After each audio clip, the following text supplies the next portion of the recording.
tanga ba ang NBI? O, kayo na umusga ha? Okay, kasi parang ganyan pinapalabas. Tanga, di umano ang NBI. May defensor. Tutol si Baligod sa naunang suwestyon ni NBI Director Melvin Matibag na dapat palitan na siya ng mga dating sundalo dahil kabilang din siya sa mga iniimbestigahan. Pakinggan natin ang pahayag ni Baligod. Para siyang nagtatanga-tangahan. Hindi niya alam ang batas, hindi niya alam ang regulasyon.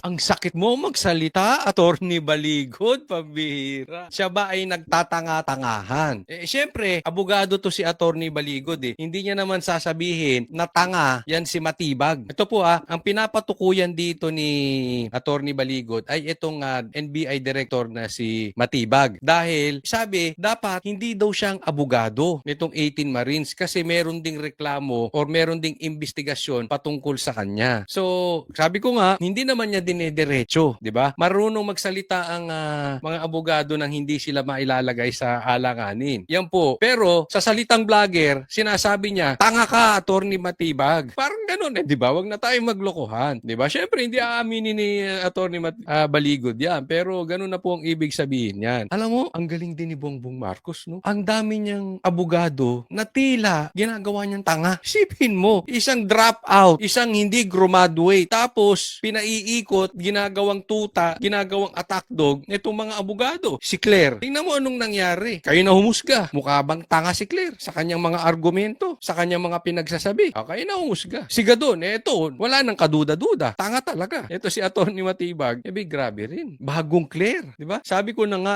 out of nowhere, biglang sumulpot. Outsider po ito Ang balita ko dito kay itong bagong director ng NBI, outsider, hindi po taga NBI yan, kinuha sa labas. So yan po ang mahirap pag galing sa labas kasi maglalagay lang si Bongbong Marcos ng attack dog. Ganyan din ang ginawa ni Claire Castro, 'di ba? Parehas na parehas. Abogado, ginawang puppet para pumutak lang. Pumutak nang pumutak. Tinanggal si Magno. Yung after pinatawag si Jack at hindi tinuluyan si Sir Jack, kanibukasan pinalitan na bilang NBI director. Tapos yung pumarlit, pambihira, parang asawa ni Claire. Parang lalaking version ni Claire. Ang hilig ni Bongbong Marcos sa mga ganyan. Pero tingnan po natin anong ibig sabihin. Mamaya po pag-uusapan natin yung kay Sarah yung 1 million. Pero dito muna. Bakit wala bang karapatan ang mga 18 Marines na pumili ng sarili nilang abogado na gusto nila? Yun ang punto ron. Pati abogado, pinakikialaman. Ganyan po katindi, no? Diba? Hindi nga natin alam kung nagtatanga-tangahan o tayo ginagawang tanga o talagang tanga. Instead na National Bureau of Investigation sila, butas naghahanap sila ng butas. Instead na ang iniimbestigahan dito, yung maleta, ang inaasikaso ng NBI Director, papalitan yung abogado nitong mga Marines. Pero alam mo Attorney Baligod, that is a compliment. Naalala ko, si Attorney Torion, nasasaktan sila kay Attorney Torion. Bakit? Magaling na abogado, matalino. Ito si Baligod. Pinapapalitan, ibig sabihin, nasasaktan sila. Magaling na abogado si Attorney Baligod. Wala pang pahayag dyan si Matibag, samantala kasama naman sa tinitignan kung may ebidensya ang kampo ng mga dating sundalo laban sa mga opisyal umano ng gobyerno na nahatira nila ng mali-maletang pera. Naungkat kasi kung direktang tinanggap umano ng mga opisyal ang kickback. Pakinggan natin muli ang bahagi ng pahayag na yan kay Baligod. Halimbawa, si Secretary Pangandaman. Nako! Siya mismo ang tumanggap Pumunta siya sa basement 3 ng Horizon Homes. Okay. Siya mismo ang tumanggap. So, hindi totoo yung hindi direkta, no? Pangandaman. Pag-uusapan natin yan si Pangandaman. Ito, hari o reyna ng budget, tumanggap din ng maleta. At direktang tinanggap niya mismo. Siya mismo. Sa kanya ibinigay. So, matindi yan, Ngayon, balikan natin yung sabi. Ano bang punto ni Matibag? Bakit pinapapalitan niyang abogado ito? Dahil, sabi niya, may reklamo So, dapat humanap ka ng ibang abogado. Pero alam mo, wala naman sa batas yun. May mga kaso nga na sila mismo ang abogado nung sarili nilang kaso. Nauunawaan? Wala po sa batas na ipinagbabawal na kung may kaso ka, hindi mo pwedeng i-represent yung sarili mo. Ideal, syempre, para makafocus ka dun sa kaso mo at merong ibang utak na magsasalita, mas maganda kung may iba kang abogado. Pero kung kaya mo at gusto mo talaga, hindi po bawal. Kaya ganyan po lumalabas na tanga itong NBI Director na sinasabi ni Attorney Baligod. No? Ako, naniniwala ako, hindi po tanga ang NBI.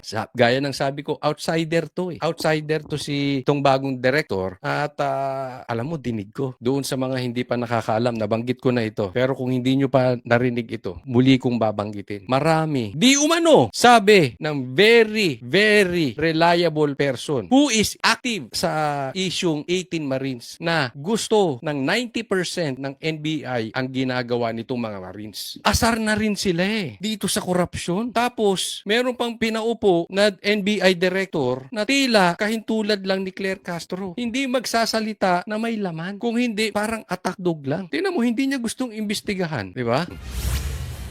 Ang Horizon Home sa Bonifacio Global City sa Taguig ay isa sa mga bahay ni Ko. Samantala, nakipag-ugnayan din tayo sa panig ni Pangandaman pero wala pa siyang pahayag o komento sa ngayon, November 2025, nang mag-resign sa pwesto si Pangandaman bilang delikadesa umano matapos masangkot ang DBM sa issue ng katiwalian. Ruth. Matindi po, no? So, itong Pangandaman, no? Para sa inyong kaalaman, ito papakita po natin, ha? Tingnan po natin itong video na ito. Ginawa ko po ito mga siguro 1 month ago, no? Kung hindi ako nagkakamali.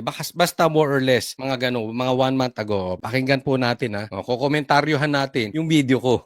Pauna pa lang to, ha? Kung hindi nyo iimbestigahan ito, hindi natin dapat tigilan ito sa ating mga kababayan dyan, sa taong bayan, ha? Ito po si Pangandaman, Budget Secretary. In short, hari ng budgetan. No, hari, hindi reyna. Siya ang head. Budget Secretary to si Pangandaman. Tahimik. Papayag kayo nun. Imposibleng walang alam itong. Kaya nga sabi ko, kung hindi ito iimbestigahan, kakalampagin natin. Ito maganda. Ibinulgar nito mga Marines. Sinasabi ko sa inyo, tayo po hindi nagmamalaki dito, okay? Pero yung mga pinagsasabi natin, may patutunguhan. Hindi po tayo sa nagmamagaling, pero meron tayong nakakausap na alam natin, lihito mo at may alam dyan sa loob. Merong alam na mga magnanakaw dyan sa loob. Alam yung anomalya sa loob. Kaya sinabi sa akin, itong si Pangandaman, involved to. Di umano. Kaya nga sabi ko, hindi dapat to papalagpasin. Imposible, ikaw ang hari o reyna ng budgetan, tapos tahimik ka. Imposibleng hindi mo alam. Kaya pala tahimik, binibigyan din ng maleta. Nagigets nyo na? Nabibigyan ng maleta. So anong gagawin mo? Tahimik ka. Kasi sasabi ka rin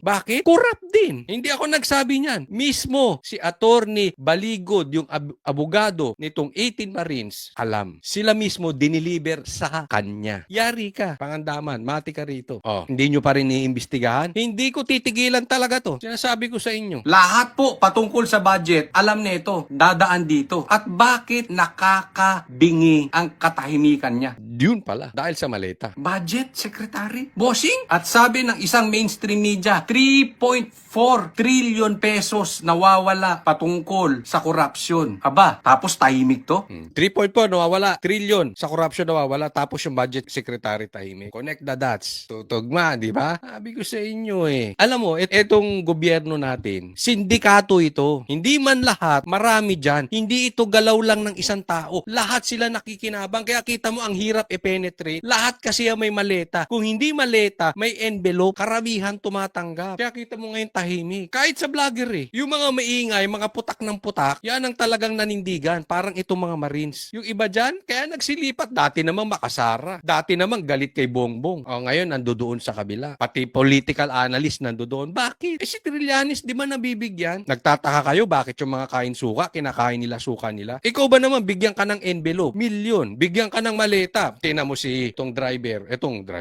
si De Lima. Hindi mo ba kakainin yung suka ni Marcos? Ako hindi. Pero sila ganun Kumakain to si De Lima ng suka.